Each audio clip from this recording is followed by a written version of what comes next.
Students and teachers எல்லாருக்கும் வணக்கம். இனமாற்றி கழித்தலில் ஒரு சிக்கலை நம்ம ஃபேஸ் பண்ணியிருப்போம். இந்த பூஜ்ஜியத்திலிருந்து கழிக்க முடியாதப்ப பக்கத்தில் இருந்து கடன் வாங்கிறது, ஒரு 10 களை வாங்கிறது அப்படியெல்லாம் சொல்லி நம்ம கழிச்சிருப்போம். ஒரு எளிமையான ஒரு ட்ரிக் இருக்குது. இதை நம்ம மோட்டிவேஷனுக்கு பயன்படுத்திக்கலாம். இந்த திறன்களில் இப்போ குழந்தைகள் வீக்காக இருக்காங்க இல்லைங்களா, ஸ்லோ லேர்னர்ஸ், அவங்களுக்கும் இந்த மெத்தடை சொல்லி கொடுத்தோம்னா ஈஸியாக அவங்க புரிஞ்சுக்குவாங்க. இப்போ பாருங்கள், இந்த மாதிரி பூஜ்ஜியத்தில் முடிகிற எண்ணிலிருந்து ஒரு பெரிய எண்ணை கழிக்கும் பொழுது என்ன பண்ணலாம் அப்படின்னு பார்த்தீங்கன்னா, இந்த மாதிரி ஒரு முழு 100கள் இருக்கக்கூடிய ஒரு எண் 300ன்னு இருக்குது. 300ல் 125 கழிக்கிறதுக்கு நம்ம ஒன்றும் பண்ண வேண்டாங்க. இந்த 300ல் ஒரு 1 கழிச்சுக்கோங்க, 125லேயும் ஒரு 1 கழிச்சுக்கோங்க. இப்போ என்ன வரும்னு பார்த்தீங்கன்னா, 300ல் 1 போயிடுச்சுன்னா 299. இது தெரிஞ்சிருக்கணும் கண்டிப்பாக. இது தெரிஞ்சால் தான் இதை போட முடியும். 300ல் 1 போனால் 299. இது ஈஸியானது. 125ல் 1 போனால் 124.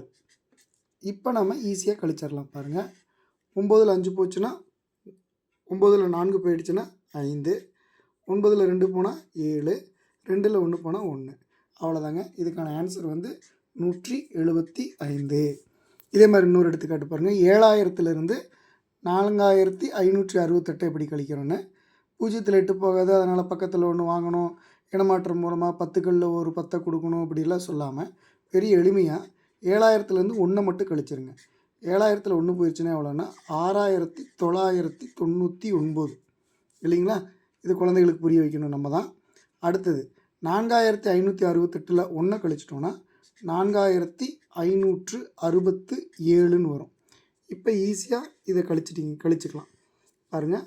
9ல் 7 போனால் 2, 9ல் 6 போயிடுச்சுன்னா 3, 9ல் 5 போயிட்டா 4, 6ல் 4 போயிடுச்சுன்னா 2.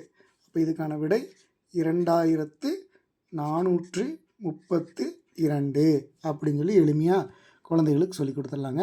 மோட்டிவேஷனாகவும் இருக்கும். Thank you teachers and students.